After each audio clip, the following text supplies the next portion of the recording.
Gantian gue mau cerita tentang pengalaman mati suri seseorang waktu pas dia kelas 2 SMA. Oke. Orang ini sebut aja namanya Agus. Dan Agus ini nih bungsu dari 9 bersaudara. Karena ibunya tuh udah almarhum, ayahnya juga udah berkeluarga lagi. Akhirnya Agus tuh cuma tinggal sama kakak pertamanya doang. Si Agus ini termasuk siswa yang aktif lah di sekolahnya dan ngikutin banyak banget ekskul. Dan ini bikin Agus jadi ngabisin waktu lebih banyak di sekolah dibanding di rumahnya. Pada suatu hari, Agus tuh baru pulang sekitar jam 5 sore ke rumahnya. Dan ini kondisinya lagi capek banget dia. Mungkin lagi drop-dropnya banget nih di hari ini ya. Dia nyampe rumah, dia langsung naik ke rumahnya dia lantai 2. Nah belum sampai kamar, karena mungkin Agus udah ngantuk, udah lemes, kayak badan dia tuh udah drop banget. Dia tuh langsung tiba-tiba pingsan gitu Nat di samping tangga. Langsung kayak blak, ngegeletak aja gitu. Gak gitu lama, dia tuh tiba-tiba dengar bunyi yang belum pernah dia dengar sebelumnya. Dia tuh dengar kayak bunyi dari pelan sampai kenceng banget gitu. Kayak nyaring gitu loh. Nah mungkin setelah kayak udah mencapai batas si suara ini, bunyi itu tiba-tiba perlahan-lahan dari kenceng, ngecil sampai hilang lah. Pas suara itu hilang, Agus langsung tuh berdiri, bangun tuh dia. Dan pas dia bangun, dia tuh ngelihat kayak di depan dia tuh ada kayak sepasang sosok gitu ya, yang bentukannya kayak cahaya. Dan sosok itu tuh kayak nunggu Agus. Agus di situ bingung tuh. Sambil dia ngeliatin si dua sosok ini ya, sepasang ini orang bercahaya ini, dia juga sekali kayak ngelirik badan dia tuh. Dia ngeliat lah, badannya tuh lagi pakai baju seragam lengkap dan dia tuh tidur di dekat tangga. Di situ Agus heran kayak, kenapa dia bisa ngeliat badan dia sendiri gitu. Nah tiba-tiba Agus tuh langsung dituntun lah sama dua makhluk itu yang berbentuk cahaya itu. Dan dia tuh ngerasa kayak badannya dia ditarik tuh sama sosok cahaya itu. Seingat Agus, kedua makhluk itu tuh bentukannya kayak warnanya putih. Tinggi itu setinggi badan Agus. Cahayanya tuh hangat dan itu hangat banget lah pokoknya waktu pas si Agus tuh dekat sama si dua sosok ini ya. Perlahan-lahan sambil melayang, Agus sama dua sosok makhluk itu tuh kayak ngejauhin tubuh Agus. Terus Agus tuh sekarang dia ngelihatnya tuh kayak ngelewatin sebuah terowongan panjang dan gelap banget terowongannya. Dia tuh cuma ngelihat ada kayak cahaya di ujung terowongan itu tuh. Agus mikir, oh mungkin cahaya itu tuh ujung atau akhir dari terowongan tersebut kali ya. Di situ tuh bukan gelap dan panjang terowongan yang bikin Agus takut. Tapi pas di dalam terowongan itu, Agus tuh ngelihat banyak banget makhluk-makhluk tuh yang berdiri di sepanjang terowongan itu tuh. Itu tuh Agus takut banget di situ. Pas dia lagi jalan di terowongan itu, ibaratnya kayak dia tuh di atas red carpet. Kanan kiri tuh banyak sosok ngeliatin dia. Jadi dia tuh kayak center of attention-nya gitu lah. Iya. Di sepanjang terowongan itu, si Agus tuh ngelihat banyak banget Nat makhluk halusnya. Ada tuyul, ada genderuwo, ada kuntilanak, wewe gombel, ada kayak jerangkong atau kayak tengkorak manusia gitu, ada pocong dan makhluk halus lainnya yang Agus pun juga nggak tahu itu tuh apa namanya. Yang jelas rata-rata makhluk-makhluk itu tuh matanya merah, kupingnya tuh kayak lancip gitu, kepalanya botak dan berkuku runcing, pokoknya serem banget lah bentukannya. Kecuali pocong, semua makhluk itu tuh kayak ngelambah-lambahin tangan gitu ke arah Agus. Dan Agus tuh denger sosok-sosok itu tuh ngomong berulang kali kayak, ayo kesini gitu. Agus tuh bersyukur banget Nat, karena kan dia takut banget ya lihat kanan kiri itu banyak makhluk halus kan. Nah untungnya dua sosok yang bentukannya kayak cahaya ini tuh ngejaga Agus, karena selama Agus jalanin terowongan itu makhluk itu tuh kayak ngedampingin Agus itu loh kanan kiri gitu. Akhirnya sampailah nih Agus di ujung terowongan itu. Pas sampai di ujung terowongan itu, Agus tuh ngeliat pemandangan yang belum pernah dilihat sebelumnya. Dia tuh ngeliat kayak ada gunung yang menjulang tinggi banget, ada air sungai yang ngalir, pohon tuh ada macam-macam gitulah, ada lebat, ada yang daunnya tuh bagus, suasananya tenang. Dan hati Agus tuh langsung kayak bilang kayak, apakah ini surga ya sebenarnya? Karena dia belum pernah ngeliat sebelumnya kayak gini kan penampilan dan view kayak gitu. Agus tuh dengar si dua sosok cahaya itu tuh kayak suaranya ramah banget. Di sebelah kanan Agus ya, sosok ini ngomong, gimana, kamu mau nggak tinggal di sini? Agus bilang lah, ya mau banget, masa nggak mau? Kamu betah nggak kalau tinggal di sini? Agus jawab lagi, betah. Kamu yakin? Pokoknya semua pertanyaan si sosok ini, si Agus tuh jawab dengan positif lah. Nah entah kenapa si Agus tuh langsung kayak kepikiran, ya gue pengen tinggal di sini aja, gue nggak mau kemana-mana lagi. Dan di situ dua sosok cahaya itu langsung bilang lagi, ada syaratnya. Agus nanya lah kayak syaratnya apa? Bisa tolong jelasin nggak? Ya sosok ini bilang, kamu harus ngeliat satu tempat lagi. Siapa tahu kamu tertarik. Yaudah boleh, saya akan lihat. Si sosok ini langsung bilang, kamu lihat aja depan kamu. Dalam hitungan detik itu semua keindahan yang dia lihat awalnya hilang gitu aja Nat. Semua tuh langsung dominasinya yang dia lihat ya, itu tuh merah sama hitam. Dan aku sadar, warna merah yang dia lihat itu tuh api yang menjalar di setiap kayak penjuru pandangannya dia. Dan warna hitamnya itu tuh adalah warna dari sisa-sisa pembakaran.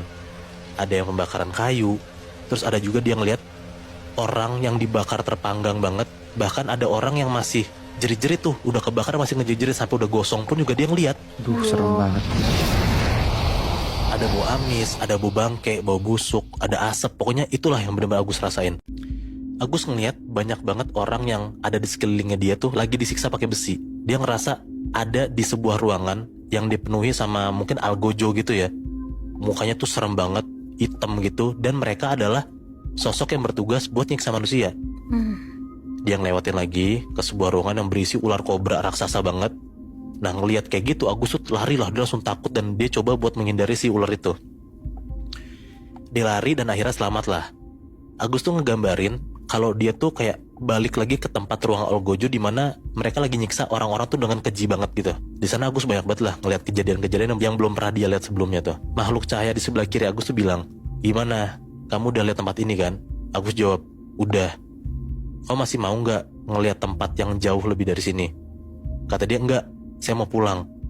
Nah makhluk itu malah bilang, jadi beneran gak mau lihat-lihat dulu? Agus jawab lah, kalau saya tahu saya bakal ke tempat kayak gini, ya saya gak bakal mau ikut.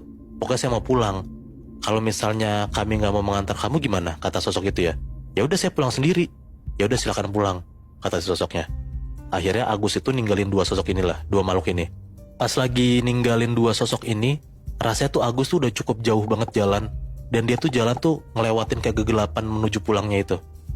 Setelah lepas dari panasnya suasana tempat tadi, Agus tuh mikir, apa tadi yang gue lewatin itu neraka? Karena dia ngelihat abis pemandangan indah dia ngerasa itu surga, tiba-tiba dia ngeliat tempat yang serem banget, which is neraka itu tadi yang dia lihat. Di situ tuh Agus bener-bener capek banget, udah lelah banget, keringetan banget, dan rasanya dia mikir, kok jauh banget, gue jalan tuh gak nyampe-nyampe rumah. Dia jalan terus sampai akhirnya dia tuh nyampe lah kayak tinggal 2 belokan lagi buat sampai rumahnya. Dan itu tuh sekitar jam 8-an malam Nah, pas si Agus sampai rumah, Agus tuh ngeliat kayak, kok ada yang aneh dari rumah kakak gua. Bukan rumahnya yang aneh ya, tapi tiba-tiba Agus tuh dari yang jalan jauh, tiba-tiba dia bisa nyampe depan rumahnya dan dia bisa ngeliat langsung seisi rumahnya tuh sedalam-dalamnya juga. Ruang tamu dia lihat, kamar utama, kamar mandi, dapur. Pokoknya tuh semua sudut ruangannya dia bisa ngeliat jelas banget lah. Dari luar atau dari dalam rumah? Dari dalam rumah. Oh tapi kelihatan semua? Iya. Gak ketutupan tembok gitu? Gak ketutupan tembok. Karena dia lihat sebelumnya kan gelap banget kan Bi. Iya. Dia jalan ngeruntutin jalan gelap, tiba-tiba pas dia lagi jalan, dor, langsung nyampe depan rumahnya. Gitu. Nah karena dia ngeliat ada rumahnya udah mau nyampe nih, dia jalan masuk ke rumahnya. Pas udah nyampe rumahnya, dia masuklah ke rumahnya ini. Tapi pas dia ngeliat di rumahnya itu tuh gak ada satu orang pun, kayak kosong gitu. Si Agus bilang kayak, Assalamualaikum, Assalamualaikum. Itu pun juga gak ada yang nyaut sama sekali.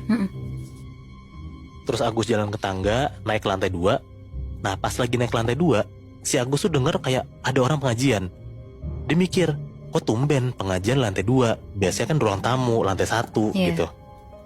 Karena penasaran, akhirnya Agus langsung lah naik ke lantai 2. Dan ternyata bener Nat. Dia ngelihat semua keluarga besarnya Agus tuh lagi pengajian, duduk ngelingkerin sosok jenazah yang ditutupin sama kain batik coklat. Di situ dia ngeliat tuh ada kakak pertamanya. Langsung lah disamper kan kakak pertamanya.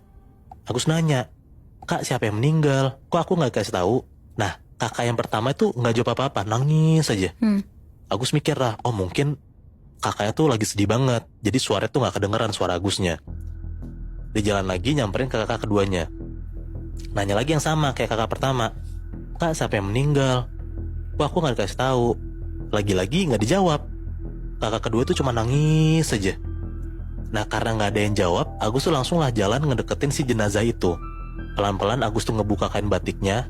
Kan pasti kan kain batik jenazah tuh kan nutupin mukanya kan. Dibuka tuh yang nutupin bagian mukanya.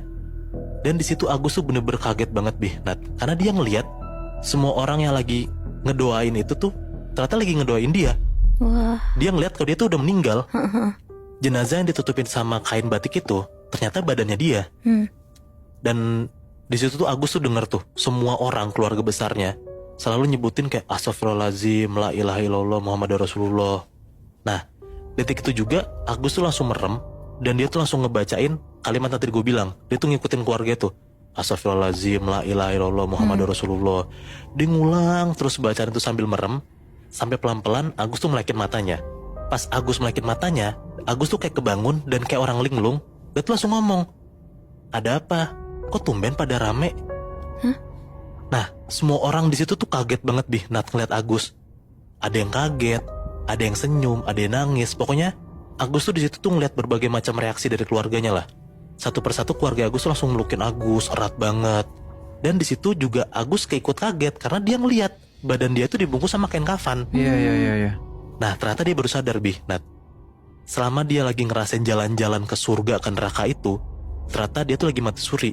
Dan sekarang akhirnya dia bisa balik lagi nih ke dunia nyata. Muy, berarti tadi pas si Agus bangun lagi dari mati surinya itu, dia tuh gak inget dong sama apa yang dia lakuin sebelumnya? Ingat, makanya pas dia udah ngeliat ternyata tiba-tiba dia udah mati, semua orang itu ngelilingin dia, akhirnya dia baru sadar. Selama dia jalan itu, dia tuh lagi mati suri. Oh, dia tuh ngerasa itu mimpi kali ya? Iya. Wah gila, untung banget sih karena dia dikasih kesempatan kedua buat hidup lagi. Dan bahkan dia bisa ngeliat jelas banget kayak siksa neraka tuh kayak gimana.